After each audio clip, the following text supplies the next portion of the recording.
Deep in the mist-soaked forests of Appalachia, where the trees stand close enough to muffle screams and sunlight struggles to touch the ground, lies the forgotten town of Grayvale. It's a place erased from modern maps, swallowed by vines and silence. To most, it's just another patch of wilderness, but to those who dare to speak its name, Grayvale carries a darker meaning. They say no one ever left that place unchanged. Some whisper that the town was cursed, others that its people were born from one single bloodline, bound together by something far older than family. It began with a rumor, a passing mention on a cracked radio frequency picked up by a traveling journalist one rain-soaked night. Static. Then a voice. They all looked the same, every single one. The transmission cut out before the journalist could trace it, but something in that voice, something trembling between terror and awe, pulled him toward the woods. When he found the town, it wasn't the decay that unsettled him. It was the faces. Carved into photographs left behind in moldy drawers, painted on fading murals in the church, etched into broken tombstones, all eerily identical. Men, women, children, their eyes mirrored one another, as if generations had folded in on themselves. And as the wind moved through the trees, it sounded almost like laughter. Or maybe warning. Because in Grayvale, time didn't just forget the people, it preserved them, over and over again. The story begins with a journalist named Aaron Miles, a man driven less by fame and more by an unshakable fascination with forgotten places and the secrets they keep. His work had always taken him to towns most people could barely point to on a map, but this time, something felt different. One stormy evening, while researching abandoned mining communities in Appalachia, he stumbled upon a faint marking on an outdated topographical map, an area labeled simply as Grayvale. No population count, no highway connection, no recorded closure date. Just a name printed in faded ink, surrounded by miles of forest and silence. Out of curiosity, Aaron checked recent maps. The town wasn't there. It was as though it had been erased entirely. He began digging deeper, finding scattered mentions of the place in old county archives and local newspapers from nearly a century ago. The references were brief and cryptic, notes about strange medical conditions, missing census data, and a school that closed, due to complications among the youth. The details were so vague that they only fueled his curiosity. Then came the phone call, a whisper on the other end from a retired postal worker who claimed to have once delivered letters to those woods. The man spoke in a low, raspy voice, warning Aaron that Grayvale wasn't like other towns. "You won't find it on any GPS," he said.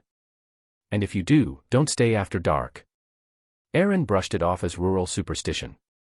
He packed his camera, recorder, and notebook, and set out alone toward the coordinates he estimated from the old map. The journey took him deep into the heart of the Appalachian wilderness, where the road turned to dirt and the cell signal disappeared. The deeper he went, the quieter everything became. The chirping of insects faded. Even the sound of the wind seemed to die. There was an unnatural stillness, as if the forest itself were holding its breath.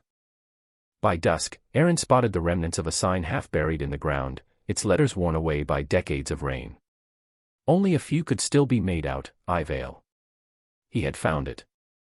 His headlights swept over what remained of a forgotten main street, collapsed roofs, shattered windows, and ivy creeping up the sides of weather-beaten homes.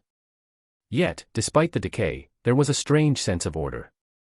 Mailboxes stood neatly in front of each house. Rusted tricycles lay in perfect rows along the sidewalks. It was as if time had stopped mid-movement, preserving everything just as it was the day everyone vanished. Aaron felt that mix of dread and excitement that only true discovery brings, the haunting sense that he wasn't just exploring history, but trespassing into something it had tried to bury forever. As the morning light broke through the dense canopy, Aaron wandered deeper into the remains of Grayvale, driven by the same uneasy curiosity that had brought him there. The town was eerily symmetrical, streets forming perfect squares, houses lined in precise rows as if built according to a single, obsessive plan. But what caught his attention most was a narrow path at the end of Main Street, overgrown with weeds and lined with leaning iron fences. A faded wooden arch stood above it, the words almost lost to time, Grayvale Memorial Rest. It was the town's cemetery. The air felt heavier there, colder even under the morning sun, and the silence had a different quality, thicker, as though it swallowed sound. Aaron began walking between the headstones, each one mottled with moss and age. What first appeared ordinary soon turned unsettling. Every grave seemed to bear the same handful of surnames, Holloway, Beckett, Cross, and Dern. He counted them again, certain he was mistaken, but no matter which row he turned to, the pattern repeated. In one section, 23 graves, all holloways. In another, a cluster of Beckets spanning nearly 60 years. There were no new names, no signs of outsiders ever having joined the community. It was as if the town had existed in isolation, its families looping endlessly within themselves. The strangest detail was the birth and death dates. Many of the names overlapped, 2 people born the same year, dying within months of each other, sometimes even on the same day. On some stones, the inscriptions were so faded they were almost illegible, yet the sameness of them stood out like a deliberate message from the dead. Aaron crouched near one marker, tracing the letters with his finger, Elias Holloway, 1902-1935, just beside it, another read Elias Holloway, 1935-1968, the repetition was too exact to be coincidence. It was as if the same identities had been recycled, passed down like heirlooms through generations that refused to let the outside world interfere. Among the graves, Aaron noticed something even more peculiar: small, glass-framed photographs embedded into some of the stones, a practice long abandoned in most places. The faces were nearly identical, pale eyes, narrow chins, and the same vacant expression frozen in sepia tone. Men, women, and children, all eerily similar, as if each new generation was only a faint echo of the last. He felt the back of his neck tighten, the uncanny sensation that he was being watched by hundreds of identical eyes staring out from the past. The wind shifted, carrying with it a faint metallic scent, and for the first time since arriving, Aaron felt a strange, instinctive urge to leave. Yet something in those faces pulled him closer, as though the graves themselves were begging him to uncover what had gone so horribly wrong in Grayvale. After leaving the cemetery, Aaron drove to the nearest populated area, a small gas station about 15 miles from where Grayvale used to stand. It was the kind of place where time seemed to move slower, the kind of stop where the same handful of locals gathered daily for coffee and gossip. When he mentioned Grayvale to the old man behind the counter, the air in the room changed. Conversations stopped mid-sentence. A few customers exchanged glances but said nothing. The old man's eyes narrowed slightly, and after a long silence, he muttered that no one talks about that place anymore. His tone wasn't angry, it was afraid. When Aaron pressed for more, the man shook his head and said, "If you came from there, I can't help you. And if you're planning to go back, don't." Later, outside by the fuel pumps, a younger man approached him quietly. He wore a torn flannel shirt and smelled faintly of wood smoke. "You're not from around here," he said, lighting a cigarette. When Aaron confirmed, the man gave a humorless laugh. "Figured. Only outsiders go looking for Grayvale. Locals learned to stay away a long time ago." When asked why, the man hesitated, glancing toward the tree line. "It's not the ghost you need to worry about," he said finally. "It's the blood." Then he flicked his cigarette into the dirt and walked away without another word. Over the next few days, Aaron lingered around nearby towns, visiting libraries, diners, and small historical societies. Each time he mentioned Grayvale, the same reaction followed: a sudden quiet, averted eyes, and muttered excuses to leave the conversation. But slowly, fragments began to piece themselves together through overheard whispers and half-told stories. One old librarian told him that, decades ago, people used to avoid driving that route after dark because of the children. No one could explain what that meant, but everyone agreed that every child from Grayvale looked almost identical, as if cut from the same mold. Schoolteachers from neighboring districts recalled transfer students from the area, pale-skinned, soft-spoken, and eerily similar in both manner and appearance. Some even claimed they couldn't tell them apart. The deeper Aaron dug, the more disturbing the pattern became. He found faded newspaper clippings referring to a hereditary issue among the residents of Grayvale, and an unusual concentration of genetic likeness. A few even hinted at government interest in studying the community, though no official records were ever released. Locals said the town had simply collapsed under its own secrecy, that when the last generation was born, there was nothing left to sustain it. But the most chilling remark came from a woman who spoke only after making him promise never to record her voice. "You can always tell when someone's from there," she whispered. "They have that same face. Like they never stopped being one person." Aaron's investigation led him to the remnants of a small wooden building buried under vines and decay near the edge of Grayvale, a schoolhouse, its bell long gone and its windows shattered. The door creaked open reluctantly, and a foul, earthy smell drifted out. Inside, the floor was littered with rotting desks and fragments of old textbooks swollen with dampness. Faded alphabet charts still clung to the walls, their colors bled into ghostly shapes. But what truly caught his attention was a locked cabinet behind the teacher's desk. After forcing it open with a rusted crowbar, Aaron found a stack of records sealed in wax paper, attendance sheets, lesson plans, and several black and white photographs dated between 1918 and 1947. The papers were fragile, the ink blurred by moisture, but the names were unmistakable. The same few surnames appeared on every roster, repeated across decades: Holloway, Beckett, Cross, Dern. As Aaron carefully flipped through the photographs, an unsettling realization crept over him. In every class photo, the children looked eerily similar. Rows of faces with the same narrow eyes, the same thin lips, the same faint, uneasy smiles. Even the teachers seemed to share the same traits, as though the whole town had been shaped by a single, repeating pattern. The longer he stared, the harder it became to tell one child from another. It was like watching the same face grow older, over and over again.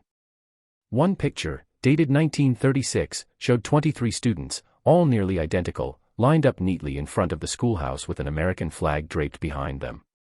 Their expressions were vacant, their posture unnervingly perfect, and though the photo was silent, Aaron swore he could feel something oppressive in their gaze, something that didn't belong to children. He found report cards attached to some of the names, filled out in careful handwriting. The comments were strange, notes about unusual comprehension, silent cooperation, and one that read simply, "They never argue, never question, always obey." Each card bore the same signature, * Miss L. Holloway *, a teacher who appeared to have worked there for nearly 30 years. When Aaron compared her photograph to one of the students from decades earlier, his stomach tightened. The resemblance was exact. It wasn't just family similarity, it was duplication. As he placed the documents back into the drawer, something about the silence around him shifted. A faint sound echoed from the far end of the hallway, like the creak of a desk moving on its own. Dust fell from the ceiling beams, and the air grew colder. He told himself it was just the wind pushing through the cracks, but deep down, he couldn't shake the feeling that the children from those photographs hadn't entirely left the schoolhouse. It felt as if they were still there, waiting, unseen, watching him through the walls. As Aaron continued to explore the schoolhouse, his eyes caught a narrow staircase descending into the basement. The steps groaned under his weight, and with each one, the air grew colder, the smell of damp rot stronger. When he reached the bottom, his flashlight revealed rows of old furniture stacked against the wall, broken chairs, empty crates, and a layer of dust thick enough to mute his footsteps. But in the far corner, hidden beneath a torn canvas sheet, he noticed something that didn't belong to the rest of the debris: a wooden trunk, sealed with a tarnished brass latch. After prying it open, Aaron froze. Inside lay dozens of old photographs, bound together with brittle string and wrapped in yellowing newspaper. The first image he pulled free was dated 1924. It showed a family standing in front of what looked like the town's church: father, mother, 2 children, and all of them shared the same unmistakable face. Their features were so identical that they appeared almost mirrored. As he examined more of the photos, the repetition became deeply unsettling. Generation after generation, every portrait captured the same pale eyes, the same slight smirk, the same angular cheekbones. The backgrounds changed: fields, houses, barns, but the faces never did. Some of the photographs were labeled in elegant cursive: the Holloways, 1897, the Becketts, 1911, the Cross family, 1933. It was as if time had forgotten to create difference. Even the lighting and poses were eerily consistent, as though whoever took the photos wanted them to appear uniform. Aaron began to feel as though he was flipping through an album of clones, not families. At the bottom of the stack, he found several portraits taken inside what appeared to be the same church he had seen on the surface, the one near the cemetery. The interior in the photo looked immaculate, decorated with flowers and banners. Yet in every image, the people stood shoulder to shoulder, unsmiling, eyes fixed on the camera. The longer he looked, the more he noticed the strange details in the background: symbols carved into the church walls, a faint emblem behind the pulpit resembling an infinity loop. It struck him as intentional, perhaps even ritualistic. One photo, cracked down the center, showed a large gathering, dozens of townspeople lined up in perfect symmetry, with children in the front row and older figures behind them. Every single one looked nearly identical, as if they were fragments of the same original being. Aaron's flashlight flickered, and for a brief second, the eyes in the photograph seemed to glint with reflected light, as though they were staring back at him. The stillness of the basement became unbearable. He could almost feel the weight of their gazes pressing against his spine, as if the town's forgotten residents were silently acknowledging that he had finally uncovered what they had spent generations trying to hide. When Aaron finally emerged from the basement, the daylight outside had already started to fade, leaving long shadows stretching across the ruins of Greyvale. The forest around him felt unnaturally still, as if the world itself was waiting for something. He loaded his gear into the car and was about to leave when he heard a faint voice calling from behind one of the nearby houses. Turning toward the sound, he saw an old woman standing at the edge of the tree line. Her posture was frail, her clothes tattered, but her eyes were bright and alert, fixed on him with an intensity that made him uneasy. She called him by name before he had even introduced himself. Cautious but curious, Aaron approached her. She said her name was Ruth, and she spoke in a raspy voice that trembled with both fear and conviction. She claimed to be one of the last living residents of Greyvale, though she refused to say how she had survived when the rest of the town had vanished. When Aaron asked her about the photographs, she shook her head violently, whispering that the people in them never left, and that he had no business disturbing their rest. Her hands trembled as she pointed toward the road. "You shouldn't be here after sundown," she warned. "They wake when the light goes." Aaron tried to question her further, but every time he mentioned the town's name, she flinched as if the word itself caused pain. Her eyes darted constantly toward the forest, as though expecting something to emerge. She told him that the townspeople had made a promise long ago, to keep to their own, to protect their bloodline from outsiders, and that breaking that promise brought ruin. They thought purity would save them, she said softly, but it only trapped them. Her voice grew more strained with every word, and Aaron noticed how her features bore the same unsettling resemblance to the faces he had seen in the photos. The same sharp jawline, the same pale eyes. The air had grown colder, and the first traces of dusk turned the forest into a wall of darkness. Ruth grabbed his wrist suddenly, her grip surprisingly strong. "If you stay," she whispered, "they'll find you. They always do." Her tone was not threatening but pleading, as if she had seen it happen before.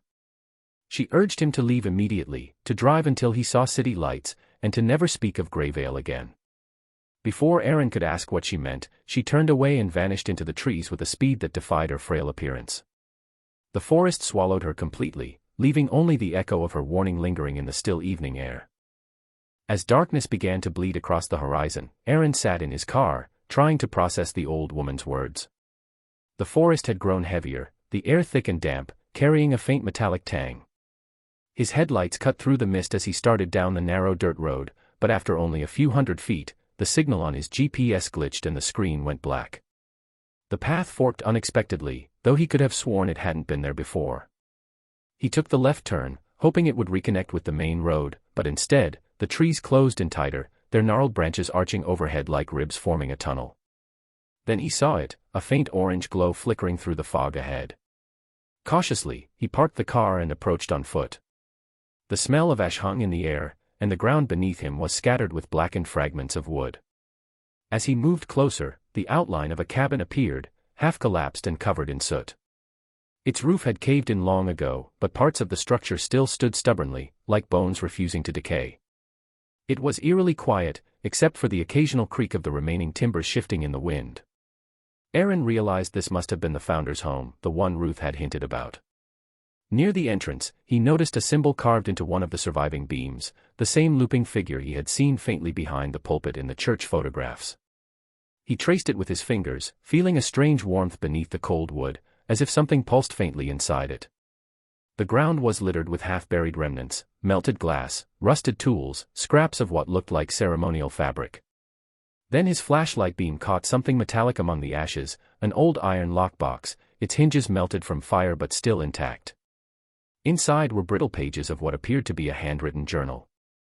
The ink had faded, but the words that remained sent a chill through him. Asterisk, to preserve the line, to silence the impurity, we begin again with the same flesh. Asterisk. A gust of wind tore through the clearing, scattering ashes into the air like gray snow. The trees seemed to whisper as they bent with the movement, their rustling forming a pattern that almost sounded like voices. Aaron backed away, clutching the journal, but the deeper he listened, the clearer the whispers became, faint, fragmented words repeating his name. His flashlight flickered, and for a moment, he thought he saw shapes in the smoke, silhouettes of people standing at the edge of the trees, motionless and watching. The moment he blinked, they were gone, leaving behind only the dying echo of their whispers threading through the burning scent of the cabin's ruins. Aaron spent the night in his car, too unnerved to drive any farther into the woods but too afraid to sleep. By morning, the fog had thickened to a pale curtain, making the forest look endless in every direction. Determined to piece together the truth, he returned to the nearby county archive, a crumbling building filled with yellowed documents and dust-coated cabinets. After several hours of searching, he stumbled upon a set of sealed folders marked Department of Health, 1953, Grayvale Study. They were brittle from age, their corners eaten by mold, but the stamped government insignia was unmistakable. Inside were medical reports, autopsy notes, and a few photographs clipped together with rusted pins. The first document was labeled Subject Analysis, Phenotypic Uniformity. It described, in clinical detail, how every individual from Grayvale exhibited abnormal genetic similarity far beyond what could occur naturally. The report stated that even unrelated residents shared over 98% genetic markers, suggesting a prolonged and closed cycle of reproduction. The language was detached, almost sterile, but the implications were horrifying. One page noted physical stability across generations, meaning that the people of Grayvale hadn't just looked alike, they had remained eerily unchanged for nearly a century. Another described unusual regenerative consistency, hinting that their blood showed resistance to common illnesses and slowed cellular decay, though the cause was listed as undetermined. Among the files, Aaron found a series of photographs taken during medical examinations. The faces in them, though from different decades, looked nearly identical to one another, and to the portraits he had seen in the church and the schoolhouse. Men and women of varying ages stared into the camera with the same vacant eyes, the same faint smirk, as if posing for a shared consciousness. The more Aaron read, the clearer it became that the government researchers had been baffled by what they found. The last report ended abruptly, the final page stained and half-burned, but one sentence was still legible, terminated field study after loss of personnel, subject behavior no longer within control parameters. As he sat there, the silence of the archive seemed to close around him. The air felt colder, heavier. He noticed a faint, lingering scent of smoke, impossible in a sealed basement room. When he turned, a stack of papers on the nearby desk had shifted slightly, though he was alone. The feeling of being watched returned, stronger now, as if the figures from the photographs had followed him out of the pages. Every hair on his arm stood on end. Somewhere above him, a door slammed shut on its own, echoing through the empty corridors. It was then that Aaron began to realize the truth, that Grayvale hadn't just vanished. It had been covered up, buried beneath silence, and something in those woods was making sure it stayed that way. The journal Aaron had found in the burned cabin continued to haunt him. He couldn't shake the words etched into its brittle pages, to preserve the line, to silence the impurity. Determined to learn what that meant, he searched the town's founding archives, which he discovered were stored in a locked section of the county records office. After some persuasion and a forged letter of access, he managed to retrieve several boxes labeled Grayvale Township, EST 1821. Inside, the early documents told a story that began like many small frontier towns, a group of settlers seeking isolation, drawn by the promise of fertile land and freedom from outside control. But as he read further, the tone of the records began to shift. The founding charter made repeated references to blood sanctity, unity of flesh, and protection from contamination. At first, Aaron thought it might have been religious symbolism, until he found the minutes of a meeting dated March 4, 1832, signed by every founding family. The statement was chillingly direct, the covenant binds us to our own. None shall enter the circle, none shall dilute the origin. Over the next century, it seemed that oath had been upheld with terrifying devotion. Birth registry showed that every marriage occurred between members of the same four families, sometimes repeated within a single generation. Even when new settlers tried to enter Grayvale, records showed they either left abruptly or disappeared entirely. One letter, written by a traveling pastor in 1876, described the townspeople as unnervingly similar, as if God himself had carved them from one template. Another document hinted at ceremonies held in the church to reaffirm their pact each generation, rituals involving shared blood and oaths of secrecy. The same looping symbol Aaron had seen burned into the cabin beam appeared repeatedly in these records, beside the phrase Perpetua Sanguis, Latin for, the eternal blood. As Aaron pieced it all together, he began to understand that Greyvale hadn't been cursed by accident, it had done this to itself. The founders had built their legacy on the idea that purity was divine, believing that mixing blood would weaken their strength, their faith, even their souls. In their obsession, they closed their borders, shunned outsiders, and turned inward until their own lineage folded in on itself. The promise of perfection had become a genetic prison. Looking around the dim archive room, Aaron noticed that the shadows seemed longer than before, creeping slowly across the walls. For a fleeting moment, he thought he heard faint whispers drifting from the old documents, voices repeating the same Latin phrase again and again, as though the covenant still lingered in the air, unbroken, watching over its descendants even now. The deeper Aaron dug into the town's past, the more he realized the story of Greyvale hadn't truly ended. Late one evening, while studying the photographs he had taken from the ruins, he noticed something that made his blood run cold. In a recent shot of the burned cabin, just at the edge of the frame, was the faint outline of a figure standing among the trees, a woman with pale eyes and sharp features, her face nearly identical to those in the century-old portraits. At first, he assumed it was a trick of light or a reflection, but when he zoomed in, the resemblance was undeniable. She looked exactly like one of the children from the 1936 school photo, the same small scar above her eyebrow, the same vacant expression. The thought that someone, or something, had been watching him the entire time sent a chill through him that no rational explanation could erase. He returned to the area the next morning, determined to find answers. The woods were silent, unnervingly so, and yet he felt a presence behind him with every step. As he approached the ruins again, he found fresh footprints in the mud, bare, small, and leading toward the cemetery. Following them, he saw movement between the gravestones, the flicker of a figure ducking out of sight. He called out, but no one answered.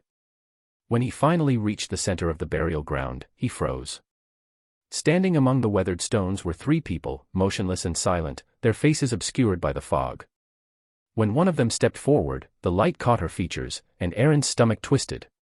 She looked exactly like Ruth, the old woman who had warned him to leave, but she appeared decades younger. Her eyes were the same, her expression calm yet hollow, her voice soft as she spoke his name. She told him he shouldn't have come back, that the blood had never left the woods. The town might have fallen, she said, but the descendants lived on, scattered through nearby towns, hidden in plain sight, carrying the same faces, the same names, the same curse. They had learned to blend in, to take new identities, but the resemblance always betrayed them eventually. As she stepped closer, Aaron saw movement behind her, more figures emerging through the fog, dozens of them, each face a perfect reflection of the others. Panic surged through him as he realized they weren't ghosts or legends. They were alive, watching him, waiting for him to understand that Greyvale's legacy had not died with its last generation. It had simply moved beyond the forest, wearing new clothes, new voices, and the same unchanging faces that time could never erase.